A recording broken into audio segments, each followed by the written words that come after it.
ಮಂಡ್ಯದಿಂದ ಸುಮಲತಾ ಸ್ಪರ್ಧೆ ಈಗ ಯಾವ ಪಕ್ಷದಿಂದ ಅಂತ ಬಿಸಿ ಬಿಸಿ ಚರ್ಚೆ ನಡೀತಾ ಇದೆ.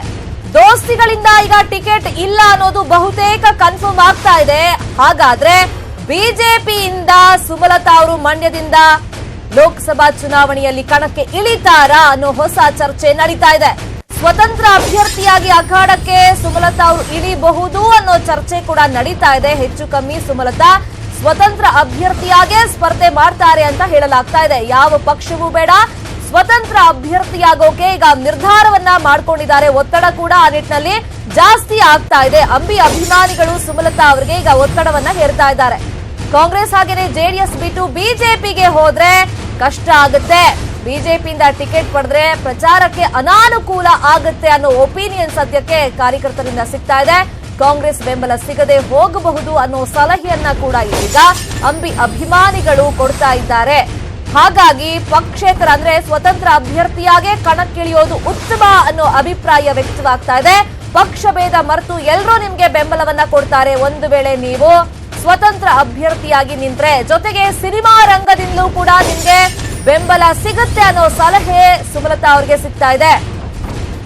ಇನ್ನೊಂದ್ ಕಡೆ ಈಗಾಗಲೇ ಸುಮಲತಾ ಅವರಿಗೆ ಬಿಜೆಪಿ ಗಾಳ ಹಾಕಿದೆ. ಸುಮಲತಾ ಸ್ಪರ್ಧೆಗೆ ಬಿಜೆಪಿ ಹೈಕಮಾಂಡ್ ಕೂಡ ಟಿಕೆಟ್ ಕೊಡೋಣ ಅಂತ ಗ್ರೀನ್ ಸಿಗ್ನಲ್ ಅನ್ನ ಕೊಟ್ಟಿದ್ಯಂತೆ. ಆದ್ರೆ ಸುಮಲತಾ ಅವರ ಒಪ್ಪಿಗೆಗಾಗಿ ಬಿಜೆಪಿ ನಾಯಕರು ಸದ್ಯಕ್ಕೆ ವೇಟ್ ಮಾಡ್ತಾ ಇದ್ದಾರೆ ಅಂತ ಗೊತ್ತಾಗಿದೆ. ಆದ್ರೆ ಬಿಜೆಪಿಯಿಂದ ಬೇಡ, ನೀವು ಸ್ವತಂತ್ರ ಅಭ್ಯರ್ಥಿಯಾಗಿ ಕಣಕ್ಕೆ ಇಳಿರಿ ಅಂತ ಅಂಬಿ ಅಭಿಮಾನಿಗಳು ಒತ್ತಡವನ್ನ ಹಾಕ್ತಾ ಇದ್ದಾರೆ. ನೀವು ಬಿಜೆಪಿಯಿಂದ ಟಿಕೆಟ್ ಅನ್ನ ಪಡ್ಕೊಂಡ್ಬಿಟ್ರೆ ನಮ್ಗೆ ಪ್ರಚಾರಕ್ಕೆ ಅನಾನುಕೂಲ ಆಗುತ್ತೆ, ಜೊತೆಗೆ ಕಾಂಗ್ರೆಸ್ ಪಕ್ಷದಿಂದ ನಿಮ್ಗೆ ಯಾವುದೇ ಸಪೋರ್ಟ್ ಸಿಗೋದಿಲ್ಲ.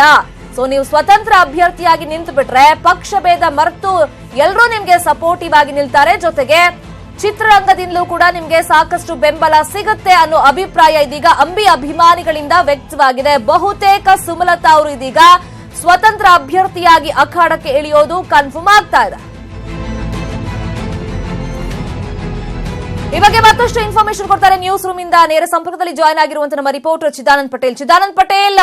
ಬಿಜೆಪಿ ಕೂಡ ಈಗ ಗಾಳವನ್ನ ಹಾಕ್ತಾ ಇದೆ, ಆದ್ರೆ ಅಂಬಿ ಅಭಿಮಾನಿಗಳು ಅದನ್ನ ರೆಫ್ಯೂಸ್ ಮಾಡ್ತಿದ್ದಾರೆ. ಹಾಗಾಗಿ ಸುಮಲತಾ ಅವರು ಕೂಡ ಬೇಡ ಅನ್ನೋ ನಿರ್ಧಾರಕ್ಕೆ ಬರಬಹುದು ಅಂತ ಹೇಳಲಾಗ್ತಾ ಇದೆ. ಈಗ ಒಂದ್ ವೇಳೆ ಬಿಜೆಪಿಯಿಂದ ಈಗ ಟಿಕೆಟ್ ಏನಾದ್ರೂ ಇವ್ರು ಅಕ್ಸೆಪ್ಟ್ ಮಾಡ್ಕೊಂಡ್ರೆ ಯಾವ ರೀತಿ ಅನಾನುಕೂಲ ಆಗತ್ತಂತೆ? ಶರ್ಮಿತಾ ಶೆಟ್ಟಿ, ಈಗಾಗಲೇ ಮಾಜಿ ಸಿಎಂ ಸಿದ್ದರಾಮಯ್ಯನವರು ಯಾವುದೇ ಕಾರಣಕ್ಕೂ ಸುಮಲತಾರವರಿಗೆ ಟಿಕೆಟ್ ಕೊಡೋದಿಲ್ಲ, ಅದು ಸಿಟ್ಟಿಂಗ್ ಎಂಪಿ ಆಗಿದ್ದರಿಂದ ಜೆಡಿಎಸ್ಗೆ ಕೊಡ್ತೀವಿ ಅಂತೇಳಿ ಸ್ಪಷ್ಟ ಮಾಡಿರುವಂತದ್ದು. ಆ ಮುಖಾಂತರ ಸುಮಲತಾರವರಿಗೆ ಕಾಂಗ್ರೆಸ್ ಬಾಗಿಲು ಬಂದಾಗಿದೆ. ಮತ್ತೊಂದು ಕಡೆ ಇದೀಗ ಬಿಜೆಪಿ ಹೈಕಮಾಂಡ್ ಸುಮಲತಾರವರಿಗೆ ಬಿಜೆಪಿಯಿಂದ ಸ್ಪರ್ಧೆ ಮಾಡುವಂತೆ ಮತ್ತು ಬಿಜೆಪಿಯಿಂದ ಸ್ಪರ್ಧೆ ಮಾಡಿದ್ರೆ ನಾವು ಬೆಂಬಲ ಕೊಡೋದಾಗಿ ಮತ್ತು ಟಿಕೆಟ್ ಕೊಡೋದಾಗಿ ಭರವಸೆ ನೀಡಿದ್ದಾರೆ. ಆದ್ರೆ ಸುಮಲತಾರವರು ಒಂದು ವೇಳೆ ಬಿಜೆಪಿಯಿಂದ ನಿಂತರೆ ಅವರಿಗೆ ಕಾಂಗ್ರೆಸ್ನ ಅತೃಪ್ತ ಮತಗಳು ಮತ್ತು ಜೆಡಿಎಸ್ನ ಅತೃಪ್ತ ಮತಗಳು ಯಾವುದೇ ಕಾರಣಕ್ಕೂ ಬೀಳಲೆಂಬ ಆತಂಕ ಎದುರಾಗಿದ್ದರಿಂದ ಇದೀಗ ಸುಮಲತಾರವರು ತಮ್ಮ ಆಪ್ತರೊಂದಿಗೆ ಪಕ್ಷೇತರವಾಗಿ ನಿಲ್ಲಲು ಎಲ್ಲ ರೀತಿಯ ಚಿಂತನೆ ನಡೆಸಿದ್ದಾರೆ. ಒಂದು ವೇಳೆ ಪಕ್ಷೇತರವಾಗಿ ನಿಂತರೂ ಕೂಡ ಬಿಜೆಪಿ ಅವರಿಗೆ ಬಾಹ್ಯ ಬೆಂಬಲ ಕೊಡಲು ತೀರ್ಮಾನ ತೆಗೆದುಕೊಂಡಿದೆ. ಯಾಕಂತ ಹೇಳಿದ್ರೆ ಕಳೆದ ಬಾರಿ ಉಪಚುನಾವಣೆಯಲ್ಲಿ ಕೂಡ ಬಿಜೆಪಿ ಅಭ್ಯರ್ಥಿ ಡಾಕ್ಟರ್ ಸಿದ್ದರಾಮಯ್ಯ ಕೂಡ ಚುನಾವಣೆ ನಿಂತ ಸಂದರ್ಭದಲ್ಲಿ ಕೂಡ 2 ಲಕ್ಷಕ್ಕೂ ಹೆಚ್ಚು ಮತಗಳನ್ನು ಪಡೆಯುವ ಮುಖಾಂತರ ಬಹಳಷ್ಟು ಅಚ್ಚರಿಗೆ ಕಾರಣರಾಗಿದ್ರು. ಆ ಮುಖಾಂತರ ಕಾಂಗ್ರೆಸ್ನ ಅನೇಕ ಮತಗಳು ಬಿಜೆಪಿಗೆ ರವಾನೆ ಆಗಿದ್ರು. ಹಾಗಾಗಿ ಇದರ ಲಾಭವನ್ನು ಪಡೆಯಲ್ಲ ಅಂದ್ರೆ ಒಂದು ಕಡೆ ಜೆಡಿಎಸ್ ಒಳಗಡೆ ಇರತಕ್ಕಂತ ಜೆಡಿಎಸ್ ಒಳಗಡೆ ಇರತಕ್ಕಂಥ ಬೇಗುದಿಯ ಮತಗಳು, ಮತ್ತೊಂದು ಕಡೆ ಈಗಾಗಲೇ ಜೆಡಿಎಸ್ ನ ವಿರೋಧ ಮಾಡ್ಕೊಂಡು ಬಂದಿರತಕ್ಕಂತ ಚಲುವರಾಯಸ್ವಾಮಿ ಇರಬಹುದು ಮತ್ತು ಮಂಡ್ಯ ಕಾಂಗ್ರೆಸ್ನ ಕಾರ್ಯಕರ್ತರು ಮತ್ತು ಅನೇಕ ನಾಯಕರುಗಳು ಕೂಡ ಸುಮಲತಾರವರಿಗೆ ಮತವನ್ನು ಹಾಕುವುದು, ಮತ್ತೊಂದು ಕಡೆ ಬಿಜೆಪಿ ಮತಗಳು ಹಾಕೋದ್ರಿಂದ ಎಲ್ಲೊಂದು ಕಡೆ ಚುನಾವಣೆಯಲ್ಲಿ ಗೆಲುವು ಸುಲಭ ಅನ್ನೋದು ಸುಮಲತಾರವರ ನಂಬಿಕೆ ಆಗಿದೆ ಮತ್ತು ಲೆಕ್ಕಾಚಾರ ಆಗಿದೆ. ಹಾಗಾಗಿ ಪಕ್ಷೇತರವಾಗಿ ನಿಂತರೆ ಒಂದ್ ಕಡೆ ರೈತ ಸಂಘ ಕೂಡ ಅಂದ್ರೆ ಈಗಾಗಲೇ ಅಲ್ಲಿ ಪುಟ್ಟಣ್ಣಯ್ಯ ಬಣ ಸ್ಟ್ರಾಂಗ್ ಆಗಿರ್ತಕ್ಕಂಥದ್ದು. ಕಳೆದ ಬಾರಿ ಕೂಡ ಮೇಲುಕೋಟೆ ಚುನಾವಣೆಯಲ್ಲಿ ಪುಟ್ಟಣ್ಣಯ್ಯವರ ಅಂದ್ರೆ ದಿವಂಗತ ಪುಟ್ಟಣ್ಣಯ್ಯವರ ಪುತ್ರ ದರ್ಶನ್ ರವರು ಅತಿ ಹೆಚ್ಚು ಮತಗಳನ್ನು ಪಡೆಯುವ ಮುಖಾಂತರ ಎಲ್ಲೊಂದು ಕಡೆ ಭರವಸೆ ಮೂಡಿಸತಕ್ಕಂತ ರಾಜಕಾರಣಿ ಕೂಡ ಕಾಣಿಸಿಕೊಂಡ್ರು. ಹಾಗಾಗಿ ರೈತ ಸಂಘದ ಬೆಂಬಲವನ್ನು ಕೂಡ ಪಡೆಯುವುದು ಅನುಕೂಲ ಆಗಲಿದೆ ಎಂಬುದು ಕೂಡ ಸುಮಲತಾರವರ ಲೆಕ್ಕಾಚಾರವಾಗಿದೆ. ಒಟ್ಟಿನಲ್ಲಿ ಸುಮಲತಾರವರು ಪಕ್ಷೇತರ ಅಭ್ಯರ್ಥಿಯಾಗಿ ಕಣಕ್ಕಿಳಿಯುವುದು ಪಕ್ಕ ಆಗಿರುವಂತದ್ದು. ಇದಕ್ಕೆ ಬಾಹ್ಯ ಬೆಂಬಲವಾಗಿ ಬಿಜೆಪಿ ನಿಂತಿರೋದ್ರಿಂದ ಮತ್ತೊಂದು ಕಡೆ ಕಾಂಗ್ರೆಸ್ನ ಅತೃಪ್ತರು ಮತ್ತು ಜೆಡಿಎಸ್ನ ಒಳಬೇಗುದಿಯ ಮತಗಳು ಬೀಳೋದ್ರಿಂದ ಎಲ್ಲೊಂದು ಕಡೆ ಸುಮಲತಾರವರಿಗೆ ಈ ಚುನಾವಣೆ ಎಲ್ಲ ಅನುಕೂಲ ಆಗುತ್ತೆ ಎಂಬ ಲೆಕ್ಕಾಚಾರದಲ್ಲಿದ್ದಾರೆ. ಜೊತೆಗೆ ಇಡೀ ಚಲನಚಿತ್ರ ರಂಗ ಕೂಡ ಸುಮಲತಾರವರ ಬೆನ್ನಿಗೆ ನಿಂತಿರುವುದು ಕೂಡ ಸುಮಲತಾರವರಿಗೆ ಆನೆ ಬಲ ಬಂದಂತಾಗಿದೆ. ಶರ್ಮಿತಾ ಶೆಟ್ಟಿ, ಚಿದಾನಂದ್ ಪಟೇಲ್, ಈಗ ಸ್ವತಂತ್ರ ಅಭ್ಯರ್ಥಿ ಆಗೋದ್ರಿಂದ ಪಕ್ಷ ಭೇದ ಮರೆತು ಅಂಬರೀಶ್ ಅಭಿಮಾನಿಗಳು ಒಂದು ಬಳಗ ಅಂತೇನಿದೆ, ಸೊ ಅವರೆಲ್ಲ ಸಪೋರ್ಟ್ ಮಾಡ್ತಾರೆ ಅಂತ ಒಂದು ಪ್ಲಾನಿಂಗ್ ಒಂದು ಸ್ಟ್ರಾಟಜಿ ಆದ್ರೆ, ಇನ್ನು ಚಿತ್ರರಂಗದವರಿಂದ ಯಾವ ರೀತಿ ಬೆಂಬಲವನ್ನ ಪಡ್ಕೋಬೇಕು ಅಂತ ಈಗ ಪ್ಲಾನಿಂಗ್ ಅಲ್ಲಿ ಇದ್ದಾರೆ ಸುಮಲತಾ ಅವರು? ಅಂಬರೀಶ್ ರವರು ಬದುಕಿರುವಾಗ ಕೂಡ ಚಿತ್ರರಂಗದ ಹೆಗ್ಗಂಬವಾಗಿ ಕೆಲಸ ಮಾಡಿದಂಥವರು ಮತ್ತು ಕಲಾವಿದರ ಸಂಘದ ಅಧ್ಯಕ್ಷರಾಗಿ ಕಲಾವಿದರವರ ಏಳಿಗೆಗೆ ಶ್ರಮಿಸಿದಂಥವರು.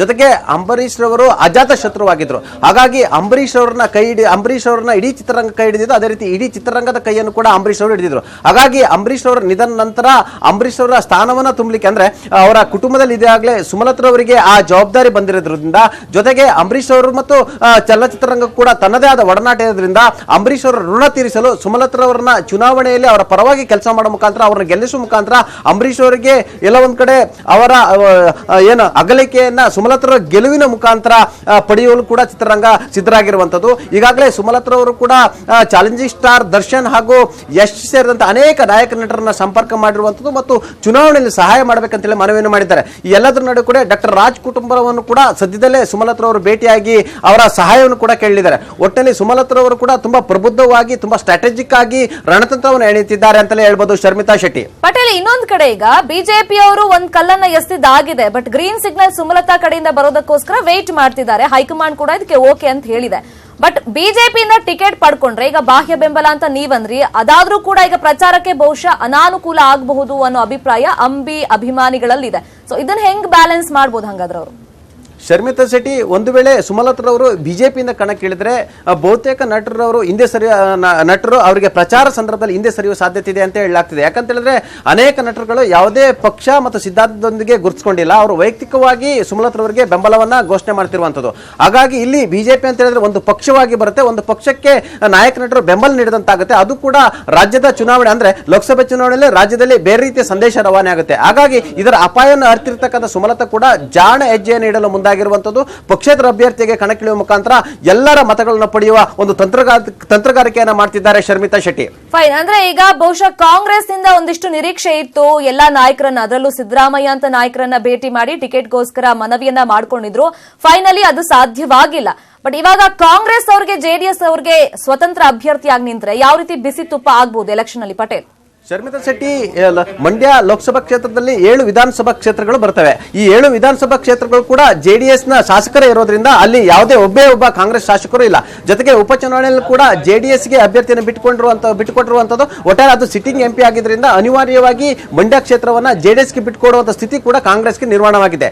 ಆರಂಭದಲ್ಲಿ ಸಿದ್ದರಾಮಯ್ಯ ಅವರನ್ನ ಭೇಟಿಯಾದ ಸಂದರ್ಭದಲ್ಲಿ ಕೂಡ ಸುಮಲತಾ ಅವರಿಗೆ ಸಿದ್ದರಾಮಯ್ಯ ಕೂಡ ಇದೇ ವಿಚಾರವನ್ನ ಪ್ರಸ್ತಾಪ ಮಾಡಿದ್ರು. ನಾವು ಕಾಂಗ್ರೆಸ್ ಇಂದ ಯಾವುದೇ ರೀತಿ ಬೆಂಬಲ ಕೊಡ್ಲಿಕ್ಕೆ ಸಾಧ್ಯ ಇಲ್ಲ. ಜೊತೆಗೆ ಅದು ಜೆಡಿಎಸ್ ನ ಕ್ಷೇತ್ರ ಆಗಿದ್ರಿಂದ ನಾವು ಜೆಡಿಎಸ್ ಗೆ ಅನಿವಾರ್ಯವಾಗಿ ಬಿಟ್ಕೊಡ್ಬೇಕಾಗುವಂತ ಸ್ಥಿತಿ ನಿರ್ಮಾಣ ಆಗುತ್ತೆ, ಮುಂದೆ ನೋಡೋಣ ಎಂಬ ಒಂದು ಮಾತನ್ನು ಆಡಿದ್ರು. ಯಾಕಂತ ಹೇಳಿದ್ರೆ ಒಂದು ವೇಳೆ ಫ್ರೆಂಡ್ಲಿ ಫೈಟ್ ಆದ್ರೆ ಸುಮಲತ್ರವರನ್ನ ಹಬ್ಬಕ್ಕೆ ಕಣಕ್ಕಿಳಿಸುವ ಆಲೋಚನೆ ಕೂಡ ಸಿದ್ದರಾಮಯ್ಯ ಮಾಡಿದ್ರು. ಇದೀಗ ಸಿದ್ದರಾಮಯ್ಯವರೇ ಈಗ ಜೆಡಿಎಸ್ ಗೆ ಬಿಟ್ಟು ಕೊಡೋದಾಗಿ ಸ್ಪಷ್ಟನೆ ಕೊಟ್ಟಿದ್ರಿಂದ ಕಾಂಗ್ರೆಸ್ನ ಬಾಗಿಲು ಸುಮಲತ್ರವರಿಗೆ ಬಂದಾಗಿರೋದು ಈಗ ಖಚಿತವಾಗಿದೆ. ಹಾಗಾಗಿ ಸುಮಲತ್ರವರು ಅನಿವಾರ್ಯ ಪಕ್ಷೇತರವಾಗಿ ನಿಂತುಕೊಂಡು ಕಾಂಗ್ರೆಸ್ ಮತ್ತು ಜೆಡಿಎಸ್ ನಲ್ಲಿರ್ತಕ್ಕಂಥ ಅತೃಪ್ತ ಮತಗಳು, ಜೊತೆಗೆ ರೈತ ಸಂಘದ ಸಹಾಯ, ಜೊತೆಗೆ ಬಿಜೆಪಿಯ ಬಾಹ್ಯ ಬೆಂಬಲದಿಂದ ಚುನಾವಣೆಯನ್ನ ಎದುರಿಸುವಂತ ಅನಿವಾರ್ಯ ಸ್ಥಿತಿ ನಿರ್ಮಾಣವಾಗಿದೆ. Sharmita Shetty, okay, thank you Chidanand Patel ತಮ್ಮೆಲ್ಲ ಇನ್ಫಾರ್ಮೇಶನ್ಗೆ. ಇನ್ನು ಈ ಬಗ್ಗೆ ಮಾತಾಡೋದಕ್ಕೆ ಬಿಜೆಪಿ ವಕ್ತಾರರಾಗಿರುವಂತಹ ಗೋ ಮಧುಸೂದನ್ ಅವರು ನಮ್ಮ ಜೊತೆ ದೂರವಾಣಿ ಸಂಪರ್ಕದಲ್ಲಿ ಜಾಯ್ನ್ ಆಗಿದ್ದಾರೆ. ಸರ್, ಸುಮಲತಾ ಅವರಿಗೆ ಬಿಜೆಪಿಗ ಗಾಳ ಹಾಕಿದೆ, ಹೈಕಮಾಂಡ್ ಕೂಡ ಇದಕ್ಕೆ ಒಪ್ಪಿಗೆಯನ್ನ ಕೊಟ್ಟಿದೆ. ನೀವು ಅವ್ರ ಕಡೆಯಿಂದ ಏನ್ ರಿಯಾಕ್ಷನ್ ಬರುತ್ತೆ ಅದಕ್ಕೋಸ್ಕರ ವೇಟ್ ಮಾಡ್ತಾ ಇದ್ದೀರಾ? ಮೇಡಮ್, ಗಾಳ ಹಾಕಿದೆ, ಒಪ್ಪಿಗೆ ಕೊಟ್ಟಿದೆ, ಈ ತರದ ಯಾವುದೇ ನ್ಯೂಸ್ಗಳಲ್ಲಿ ಯಾವುದೇ ರೀತಿಯಾದಂತ ಹುರುಳಿಲ್ಲ. ಆದ್ರೆ ಒಂದು ಸಂಗತಿ ಸ್ಪಷ್ಟ, ಸುಮಲತಾ ಅವರು ನಮ್ಮನ್ನೇನು ಕಾಂಟ್ಯಾಕ್ಟ್ ಮಾಡಿಲ್ಲ. ನಾವು ಬಿಜೆಪಿಗೆ ಬರ್ತೀವಿ ಅಂತ ಅವ್ರೇನು ಹೇಳಿಲ್ಲ. ನೀವೇ ಅವ್ರನ್ನ ಕಾಂಟ್ಯಾಕ್ಟ್ ಮಾಡಿದೀರಾ ಅಂತ? ಇಲ್ಲ ಮೇಡಮ್, ದಯವಿಟ್ಟು ಕೇಳಿ. ನಾವು ಅವ್ರ ಹತ್ರ ನಾವೇನು ಮಾತಾಡಕ್ ಹೋಗಿಲ್ಲ ನಾವು. ಆದ್ರೆ ನಾವು ನಮ್ಮ ಆಪ್ಷನ್ಸ್ ನ ಓಪನ್ ಇಟ್ಕೊಂಡಿದೀವಿ ಅಷ್ಟೇ. Our options to Sumalatha is open and we have not approached her and she has also not approached her. ಅವರು ನಮ್ಮನ್ನ ಅಪ್ರೋಚ್ ಮಾಡಿಲ್ಲ, ನಾವು ಅವ್ರನ್ನ ಅಪ್ರೋಚ್ ಮಾಡಿಲ್ಲ. ಆದ್ರೆ ಮಂಡ್ಯದ ರಾಜಕೀಯ ಪರಿಸ್ಥಿತಿಯನ್ನ ನೋಡ್ಕೊಂಡು ನಾವು ನಮ್ಮ ಕಾರ್ಡ್ಸ್ ನ ಓಪನ್ ಇಟ್ಕೊಂಡಿದೀವಿ. ಅವರು ಕಾಂಗ್ರೆಸ್ ನಿಂದ ಟಿಕೆಟ್ ತೆಗೆದುಕೊಂಡು ಅಂದ್ರೆ ಸಂತೋಷ. ಕಾಂಗ್ರೆಸ್ನವರು ಅವ್ರಿಗೆ ಟಿಕೆಟ್ ಕೊಡ್ಲಿಲ್ಲ ಅಂತಂದ್ರೆ ಅವಾಗ ಅವರು ನಮ್ಮ ಹತ್ರ ಬಂದ್ ಬಿಜೆಪಿ ಟಿಕೆಟ್ ಕೇಳಿದ್ರೆ ಬಿಜೆಪಿ ಟಿಕೆಟ್ ನಾವು ಕೊಡ್ಲಿಕ್ಕೆ ತಯಾರಿದ್ದೇವೆ. ಯಾವುದೇ ರೀತಿಯಾದಂತ ಮಾತುಕತೆ ಆಗಿಲ್ಲ, ಯಾವುದೇ ರೀತಿಯಾದಂತ ಈಗ ಆಪ್ಷನ್ ಓಪನ್ ಇಟ್ಕೊಂಡಿದೀವಿ ಅಂದ್ರಲ್ಲ, ಅವರೇ ಬಂದು ಅಪ್ರೋಚ್ ಮಾಡ್ಲಿ ಅಂತ ವೇಟ್ ಮಾಡ್ತೀರಾ ಹಂಗಾರೆ ನೀವು? ಮೇಡಮ್, ಹೌದು ಮೇಡಮ್. ಓಕೆ, ಹಂಗಾರೆ ಒಂದ್ ವೇಳೆ ಈಗ ಅವ್ರಿಗೆ ಸ್ವತಂತ್ರ ಅಭ್ಯರ್ಥಿಯಾಗಿ ನೀವು ಕಣಕ್ಕಿಳಿರಿ ಅಂತ ಅಂಬಿ ಫ್ಯಾನ್ಸ್ ಒತ್ತಾಯ ಮಾಡ್ತಿದಾರಂತೆ. ಬಿಜೆಪಿ ಬಹುಶಃ ಬಾಹ್ಯ ಬೆಂಬಲ ಕೊಡುತ್ತೆ ಅಂತ ಸುದ್ದಿ ಇದೆ. ಅಲ್ಲ ನೋಡೋಣ, ಆ ಸಮಯದಲ್ಲಿ ಯೋಚನೆ ಮಾಡಿ ಹೇಳ್ತೇವೆ ನಾವು ಈಗ. ಒಂದ್ ವೇಳೆ ಟಿಕೆಟ್ ಏನಾದ್ರೂ ಬೇಡ, ನಾನು ಸ್ವತಂತ್ರ ಅಭ್ಯರ್ಥಿಯಾಗಿ ನಿಂತ್ರೆ ಬಾಹ್ಯ ಬೆಂಬಲ ಕೊಡೋದಕ್ಕೂ ಬಿಜೆಪಿ ರೆಡಿ ಇರುತ್ತೆ. ಅಲ್ಲ ಈಗ ನಾನು ಏನು ಹೇಳ್ತಾ ಇಲ್ಲ. ಅಲ್ಲ, ನಾನು ಪಾಸಿಬಿಲಿಟೀಸ್ ಕೇಳ್ತಾ ಇರೋದು. ಇಲ್ಲ ಮೇಡಮ್, ಪಾಸಿಬಿಲಿಟೀಸು ನಾನೇನು ಮಾತಾಡ್ತಾ ಇಲ್ಲ. ಓಕೆ, ನಾನು ಇಷ್ಟೇ ಹೇಳಿರುವಂತದ್ದು, ನಾವು ಅವ್ರನ್ನ ಅಪ್ರೋಚ್ ಮಾಡಿಲ್ಲ, ಅವರು ನಮ್ಮನ್ನ ಅಪ್ರೋಚ್ ಮಾಡಿಲ್ಲ. ನಾವು ಮಂಡ್ಯ ಬಗ್ಗೆ ಯಾವುದೇ ತೀರ್ಮಾನವನ್ನು ಇನ್ನೂ ಮಾಡಿಲ್ಲ, ಅಷ್ಟೇ ನಾನು ಹೇಳ್ತಾ ಇರೋದು. ಅಲ್ಲ, ಈಗ ಬಿಸಿ ಬಿಸಿ ಚರ್ಚೆ ನಡೀತಿರೋದೇ ನಮ್ಮ ರಾಜ್ಯದಲ್ಲಿ ಮಂಡ್ಯ ಕ್ಷೇತ್ರ. ಮೇಡಮ್, ಬಿಸಿ ಬಿಸಿ ಚರ್ಚೆ ಯಾರಿಗ್ ಬೇಕಾದ್ರೆ ನಡೀಲಿ ಮೇಡಮ್, ಆದ್ರೆ ನಾವಂತೂ ಬಹಳ ಏನಾದ್ರು ಒಂದು ಅಪ್ರೋಚ್ ಆಗ್ಬೇಕಲ್ವಾ? ಇವಾಗ ನಾವು ಕೂಲ್ ಹೇಳಿ ಮೇಡಮ್, ಯಾರು ಬೇಕಾದ್ರೆ ಬಿಸಿ ಬಿಸಿ ಚರ್ಚೆ ಮಾಡಿಲಿ, ನಾವು ಕೂಲ್ ಆಗಿದ್ದೀವಿ ಮೇಡಮ್. ಅವ್ರ ನಿರ್ಧಾರಕ್ಕೆ ಬರಕ್ಕೂ ಮುಂಚೆ ಹೇಳ್ಬೇಕಲ್ಲ ಸರ್, ಬಿಜೆಪಿಯಿಂದ ಟಿಕೆಟ್. ಇಲ್ಲ ಮೇಡಮ್, ಅವ್ರ ನಿರ್ಧಾರಕ್ಕೆ ಬಂದಾಗ ಅವ್ರು ನಮ್ಮನ್ನ ಮಾತಾಡ್ಸಿದ್ರೆ ನಾವು ನಮ್ಮ ತೀರ್ಮಾನ ಹೇಳ್ತೀವಿ. Okay, thank you so much Go Madhusudan ಅವರೇ ರಿಯಾಕ್ಟ್ ಮಾಡಿದಕ್ಕೆ.